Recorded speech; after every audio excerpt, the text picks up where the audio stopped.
మేమే రాణిగారి వంటకాల్లో మాంసం కలపమన్నాం.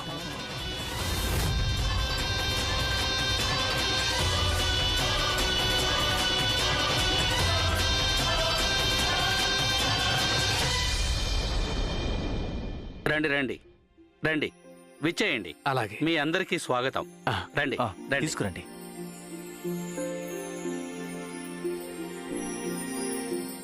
మీరంతా ఇక్కడ కూర్చోండి. కూర్చోండి కూర్చోండి. నేనిప్పుడు రాణిగారికి రాజమాత గారికి చెప్పొస్తాను వియ్యంకులు వారి కుమారులు వచ్చారని. అలాగే, వారికి చెప్పండి మేం గాయత్రిని. రాణిగారు, అదే మేము రాణిగారిని పుట్టింటికి తీసుకువెళ్ళాలని వచ్చాం. అలాగేనండి. ధన్యవాదాలు. బేష్ బేష్, బాగుందే, చాలా బాగుంది, చాలా చాలా బాగుంది. రాజమహల్లో ఇంత సందడేంటి? ఏం జరుగుతుండొచ్చు? అదే ఈరోజు మన గాయత్రి వంట చేసి ఉంటుంది కదా, తను ఎంతో రుచిగా వంట చేసి పెట్టుంటుంది. ఎవరో రుచి చూసి భేష్ భేష్ అంటున్నారు. రాజమాతకు తెలుసు గాయత్రీదేవి శాకాహారి అని. అందుకే మేం వంటకాలు చూసి ఇందులో మీ కోడలి గారి తప్పేమీ లేదు.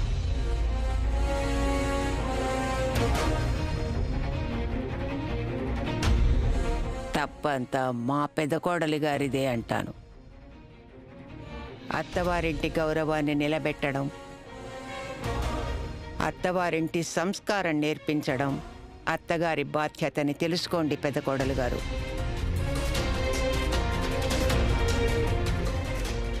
అత్తగారి అధికారాలు తెలుసుకోవాలంటే అత్తగారి బాధ్యతలు పూర్తి చేయడం కూడా నేర్చుకోండి. భేష్ పెదరాణి అమ్మ, భేష్. మీరు మా మనసులో మాటను సెలవిచ్చారు. మేం కూడా ఎన్నోసార్లు ఈ మాటే మీకు చెప్పాలనుకున్నాం. అత్తగారి అధికారం తెలియాలంటే అత్తగారి బాధ్యతలు నిర్వర్తించడం కూడా నేర్చుకోండి.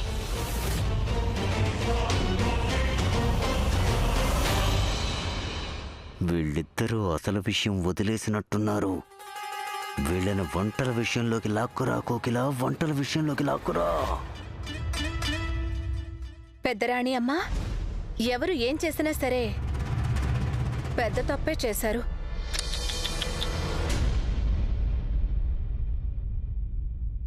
మాకు ఏది మంచిదనిపించిందో అదే చేశాం చినరాణిగారు.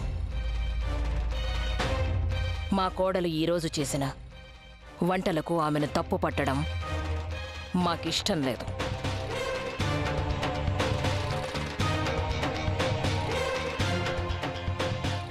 రాజపుత్రుల ఇంట కొత్త కోడలు చేసే వంటకాలలో మాంసాహారం తప్పనిసరి.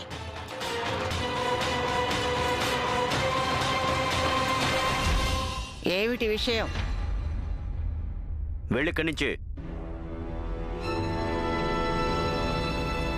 కొత్త కోడలికి రాజపుత్రుల పద్ధతులు తెలియనప్పుడు అత్తగారి బాధ్యత ఏమిటంటే తన కోడలికి రాజపుత్రుల సంస్కారం నేర్పించడం. కానీ మీరా పని చేయడం లేదు. మీరు మీ కోడలి తప్పిదాన్ని సవరించడం పోయి దానిని కప్పిపుచ్చాలని చూస్తున్నారు. మీ ఈ వంచన కారణంగా రాణాగారు ఈరోజు అన్నం తినకుండానే వెళ్ళిపోయారు. పెద్దరాణి అమ్మా, తప్పంతా నాదే.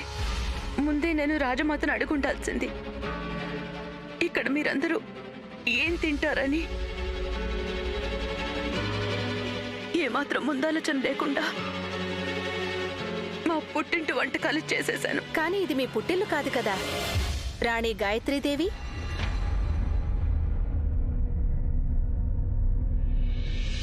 ఇక్కడ పద్ధతులు నాకు ముందే తెలుసున్నా అప్పుడు నేను మాంసాహారాన్ని వండలేను.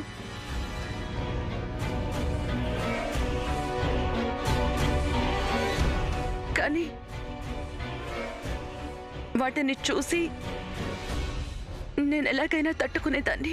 సింహంతో చుట్టరికం కలిశాక రక్తాన్ని చూసి అలా బెదిరిపోకూడదు రాణిగారు.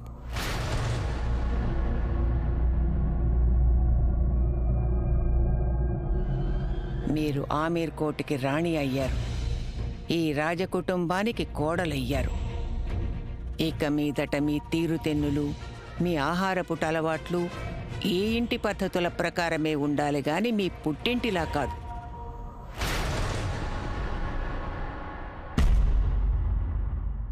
మీరెలాగూ గోవును తీసుకొచ్చి సింహాల మధ్య కట్టిపడేశారు. ఇంతకంటే మరింకేం జరుగుతుంది?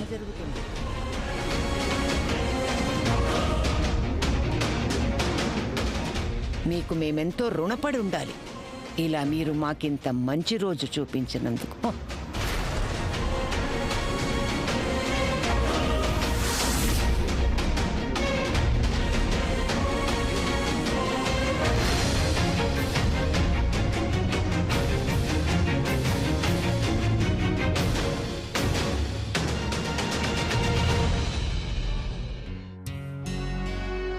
మంచినీళ్ళు తీసుకోండి. అది మీకు ధన్యవాదాలు. క్షమించండి, మా సోదరి అత్తారింట్లో మంచినీళ్ళు కూడా ముట్టకూడదు. అవునండి. రాజమాత గారు ఏమైనా అన్నారా? అది అన్నారండి. కొంచెం వేచి ఉంటే వారు మిమ్మల్ని పిలుస్తారు. అలాగే. అలాగే, ధన్యవాదాలు.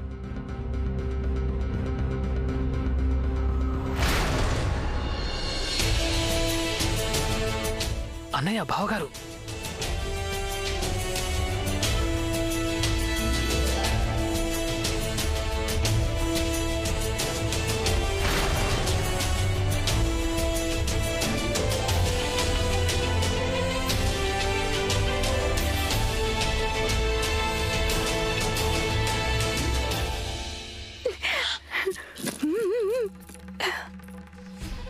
ఓ పరమేశ్వరా, ఏమిటి అన్యాయం? వైభవంగా ఉండే ఈ మహలుకి ఇలా జరుగుతోందెందుకని?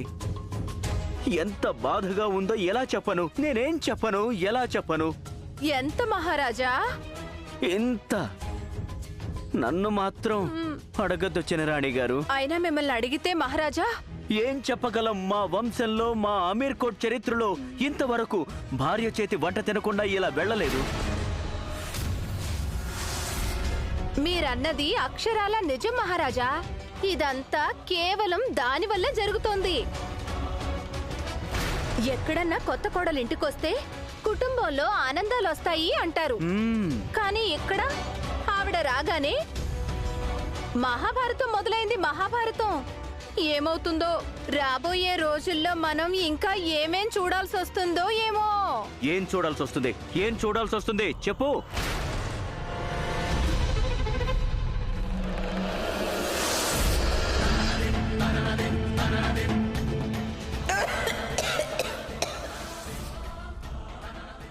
ఇంకెలా జరుగుతుంది? ఆ అమ్మాయికి రాజకుటుంబానికి కోడలయ్యే అర్హతే లేదు.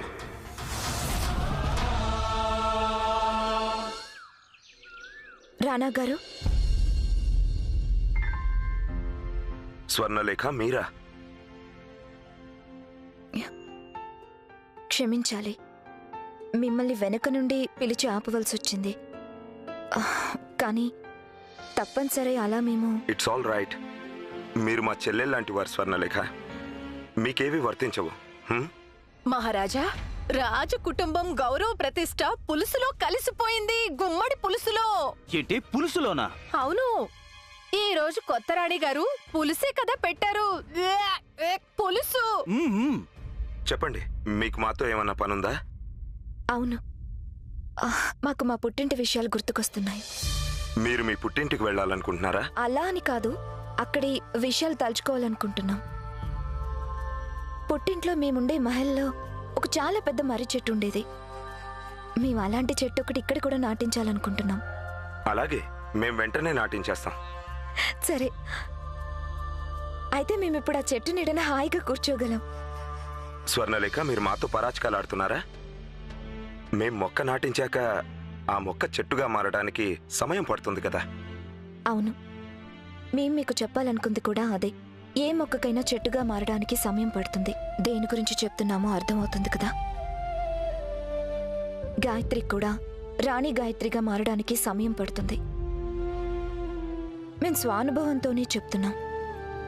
పెళ్ళైన ప్రతి అమ్మాయి కూతురు నుంచి కౌడలిగా మారేందుకు సమయం పడుతుంది. అలాంటప్పుడు రాణిగా మారడానికైతే చాలా సమయం పడుతుంది. వయసులో మీకంటే చిన్నవారు. ఒక చెల్లెలు అభిమానంతో తన అన్నయ్యకి చెప్తున్న మాటలివి. తప్పైతే క్షమించండి. మీకు చెప్పేది కేవలం ఒక్కటి, ఓపిక పట్టండి, అన్నీ అవే సర్దుకుంటాయి. మొక్క పెరగాలి అంటే దానికి తోటమాలి కూడా ఉండాలి. ఏమంటారు? మీరు ఈ మొక్కకి బాధ్యత వహిస్తారా? తప్పకుండా.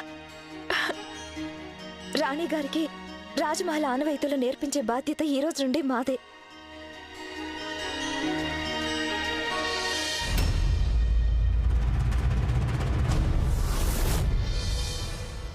నుదిటి మీద మీకు ఆ దెబ్బ ఎలా తగిలింది?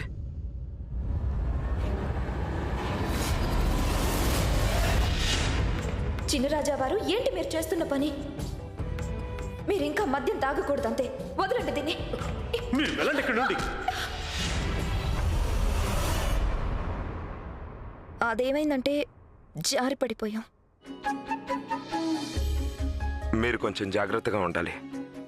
అలాగే. అలాగే మీకు ఎలాంటి అవసరం వచ్చినా సరే మాకు చెప్పండి. ఉంటామండి.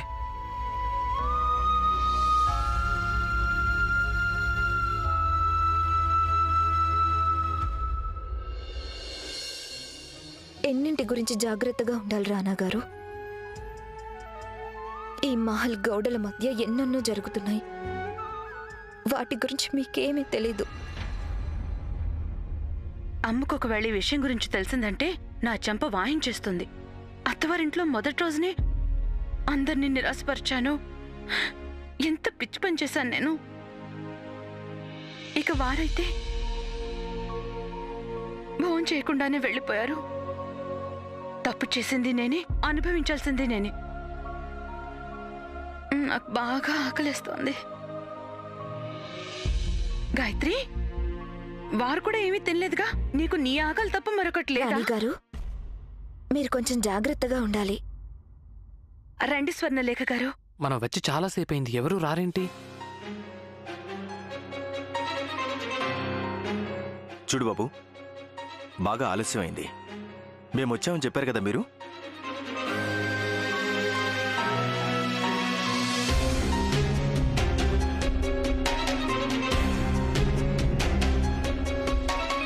మరి వారు వెళ్తుంటే ఆపలేదెందుకు? వాళ్ళు తిన్నగా లోపలికి వెళ్ళిపోయారు. క్షమించాలి బాబుగారు, వారు మంత్రిత్వ శాఖకు చెందిన మనుషులు. వారిక్కడికి రాణి గాయత్రీదేవి గారి రాజ్యాభిషేకం కోసం వచ్చారు. కానీ మీరు దయచేసి లోపలున్న మా చెల్లెలకు చెప్పండి మేమిద్దరం వచ్చామని. అలాగేనండి. త్వరగా. ఇలా జరగటానికి వీల్లేదు. ఎందుకు జరగకూడదు? కొత్త రాణి గారి గౌరవార్థం రాజభోజనం. ఇది సంప్రదాయం కదా రాణాగారు. అనాదిగా రాజుగారి వివాహం తర్వాత కొత్త రాణి గారిని సింహాసనంపై సగౌరవంగా కూర్చోబెడతారు. పెద్ద ఉత్సవాలు జరుగుతాయి. ఇతర రాజ్యాల నుండి అతిథులు వస్తారు. బ్రిటిష్ ఆఫీసర్లు కూడా వస్తారు. వచ్చి రాణిగారికి కానుకలు కూడా ఇస్తారు. రాజ్యంలో ప్రజలందరూ హాజరవుతారు. కానీ మీరేమిటి ఈసారి అలా జరగదంటున్నారు? సంప్రదాయాలన్నీ నాశనం కావాల్సిందేనా? సంప్రదాయాలు నాశనం అయితే నాశనం కానివ్వండి. రాజ్యం నాశనం కాకపోవడమే మాకు ముఖ్యం. అయినా మీ అభిప్రాయం ఏంటి? ఆమీర్కోట్ రాజ్య కోశాగారంలో ఈ విందుకు కావలసిన నిధులున్నాయనా?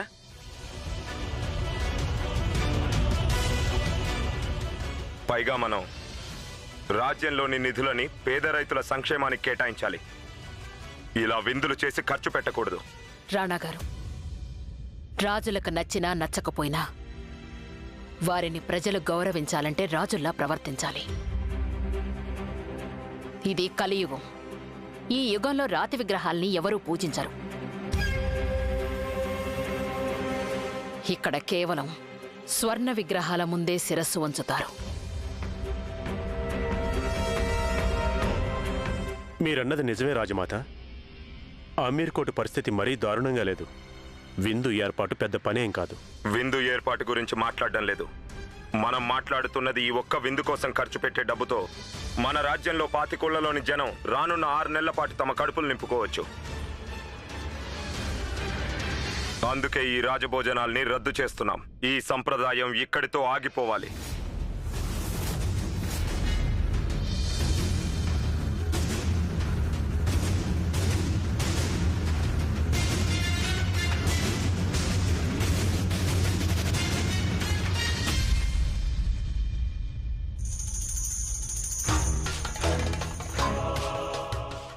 మాకు కావాల్సింది కూడా అదే కదా రాణా గారు. సంప్రదాయాలను మీరు కాదంటే సాక్షాత్తు మీ మంత్రివర్గమే మీకు ఎదురు తిరుగుతుంది. మీ కారణంగా మేము మా సూర్యాన్ని చంపేశాం. దానికి ప్రతీకారం తప్పక తీర్చుకుంటాం. మీరు గొప్పరాజు అనిపించుకోవాలని కన్న కలలని మేము ఎలా కళ్ళలుగా మారుస్తామో మీరే చూస్తారుగా. ఈ రాజు రాణి కథను గతంలో కలిపేయడమే మా ప్రస్తుత కర్తవ్యం. రాజ్మహల్లో మనలో మనం అనుకునే మాటలైనా సరే అందరికీ తెలిసిపోతుంటాయి. అలా అందరికీ తెలిసిపోతాయన్నా సరే తెలిసిపోనివ్వండి. నేనందరినీ క్షమాపణ కోరాలి. నేను ఈరోజు చేసిన పని మీకు తెలుసా? అసలు మాకు తెలిసిందే. మీకు తెలుసా, మా అన్నయ్యకి వదినకి పెళ్ళైనప్పుడు నేను ఒకరోజు మా అన్నయ్య గదిలో కూర్చున్నాను. అప్పుడు అన్నయ్య నన్ను తప్పు పట్టాడు. మాంసంలో ఎముకలాగా మా మధ్య దాపరించావని. అప్పుడేమో మా అమ్మ మా అన్నయ్యని బాగా చివాట్లు పెట్టింది. ఏమందో తెలుసా, సామెతలు ఏమైనా సరే శాకాహారమే అయి ఉండాలి అని. ఉదాహరణకి పానకంలో పుడక అని. ఇప్పుడు మీరే చెప్పండి, అలా పెరిగి నేను మాంసాహారాన్ని చూస్తే ఇంకేం జరుగుతుంది? మేము అర్థం చేసుకోగలం. కానీ ఓ మాట చెప్పచ్చా?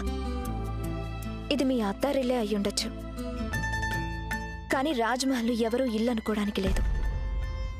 అది కేవలం రాజ్మహలే. మీరిక్కడ కోడలే కాదు, రాణిగారు కూడా కదా. రాజకుటుంబానికి ఇబ్బందిని కలిగించే ఏ పనైనా సరే మీరు పొరపాటును కూడా చేయడానికి లేదు. మీకు తెలుసా, వారు ఈరోజు ఏమీ తినలేదు. నేను పెద్దరాణి అమ్మకి చెప్పాను నేను శాకాహారమే తింటానని. కానీ వారికి ఈ విషయం తెలీదు. అలాంటప్పుడు వారు తప్పంతా నాదే అంటారు కదా. మరి వారితో వెళ్ళి మాట్లాడొచ్చు కదా. ఆయన ఖచ్చితంగా మీ మాట అర్థం చేసుకుంటారు. నిజంగానా? మనసులో మాట అసలు వాళ్ల చెవిని పడకపోతే అది ఎక్కడో శూన్యంలో కలిసిపోతుంది. ఇక ఆలస్యం చేయకండి, వెంటనే వెళ్ళి ఆయనతో మాట్లాడండి రాణిగారు. ఇప్పుడు మీరు చెప్పారు కదా, నేను సరిగ్గా అలాగే చేస్తాను. నేను వెళ్ళి అన్నీ ఆయనకి చెప్పేస్తాను. చెప్పగలనంటారా? నేను ప్రణామాలు రాణిగారు. ప్రణామాలు. మీ పేరేంటన్నయ్యా? అది సుమంత్. సుమంత్, మీ పేరు చాలా బాగుంది. అన్నయ్య, మీరు నాకు ఒక పని చేసి పెడతారా? అలాగే రాణిగారు. కొంచెం ఆగండి.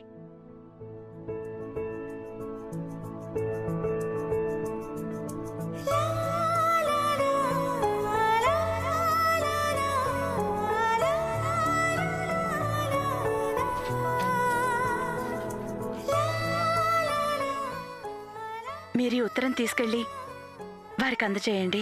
అలాగే. వారికంటే రాణా గారికి. అలాగే రాణిగారు. కానీ మిగతా విషయాలు తర్వాత మాట్లాడుకుందాం. మీరు టక్కును వెళ్ళి ఈ ఉత్తరం రాణా గారికి. అలాగే. ప్రణామాలు రాణిగారు. ఇప్పుడన్నీ సర్దుకుంటాయి. ఇక మేం బయలుదేరాలి. ఒక్క నిమిషం స్వర్ణలేఖ గారు, మా చుట్టుపక్కల ఎవరూ లేనప్పుడు మీరిలా నన్ను రాణిగారు అననవసరం లేదు. మీరు నన్ను గాయత్రి అని పిలవచ్చు. అయితే మీరు కూడా మమ్మల్ని స్వర్ణ అని పిలవాలంతే. గాయత్రి, మీరేమాత్రం కంగారు పడద్దు. రానా గారికి నిజమేంటో తెలిసాక వారేమాత్రం కోపగించుకోరు. రండి. ఇప్పుడు మీరు రాణిగారు కాదు, మేం కూడా రాకుమారి కాదు. ఇద్దరం స్నేహితులం. ఎక్కడికన్నా వెళ్ళి మాట్లాడుకుందాం. రండి. పదండి.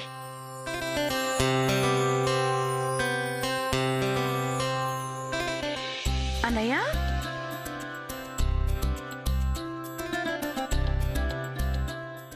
పెద్దన్నయ్య, మీరిద్దరు ఎప్పుడు వచ్చారు? అమ్మెలా ఉంది? నాన్నగారు, పెద్దొదిన, చిన్నదిన, లావణ్య, దీపు అందరూ ఎలా ఉన్నారు? అరే ఆపు కొంచెం, నువ్వే వచ్చి చూసుకోవచ్చుగా. నేనే వచ్చి చూసుకోవాలంటున్నావేంటి? దాని అర్థం ఏంటంటే రాణి గాయత్రీదేవి గారు, తమరి అన్నలిద్దరూ మిమ్మల్ని మొదటిసారిగా తీసుకెళ్ళడానికి వచ్చారు. అయ్యో, నిన్ను పుట్టింటికి తీసుకెళ్ళడానికి వచ్చారు. నిజంగానా? భలే ఉందన్నయ్య. అమ్మా నాన్న చాలా సంతోషిస్తారు. ఇక లావణ్య తనేమో మా మహల్ కబుర్లన్నీ చెప్పమని పట్టుకుంటుంది. ఆ పాపు వెళ్ళి త్వరగా తయారవ్వు. వెళ్ళు. అలాగే. మీకు పరిచయం చేయడమే మర్చిపోయాను. తను మా తోటికోళ్ళు రాజకుమారి స్వర్ణలేఖ. నమస్తే. నమస్తే. రాణి గారు, మనం ఇప్పుడు లోపలికి వెళ్ళాలి.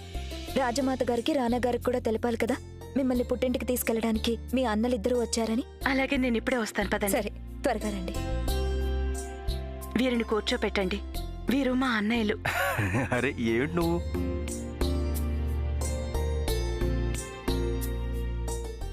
దేవుడి దయ వల్ల ఆయన నేను రాసిన ఉత్తరం చదువుండాలి. కొత్త రాణి గారి సన్మాన కార్యక్రమం తరువాత రాజభోజనం అన్నది అనివార్యం. అన్ని రాజ్యాల నుండి అక్కడ ప్రతినిధులు వస్తున్నారు. ఎన్నో శతాబ్దాలుగా వస్తున్న మన సంప్రదాయం ప్రకారం వారిని రాజభోజనంతో సత్కరించడం మన కనీస కర్తవ్యం. ఒకవేళ ఈ సంప్రదాయాన్ని ఉల్లంఘిస్తే రాణి గాయత్రీదేవికి మీ మంత్రివర్గంలో ఏ ఒక్కరూ రాణిగారి హోదానివ్వలేరు. అలాగే ఆంగ్లేయ శాసకులు వారిని రాణిగారిలా స్వీకరించలేరు.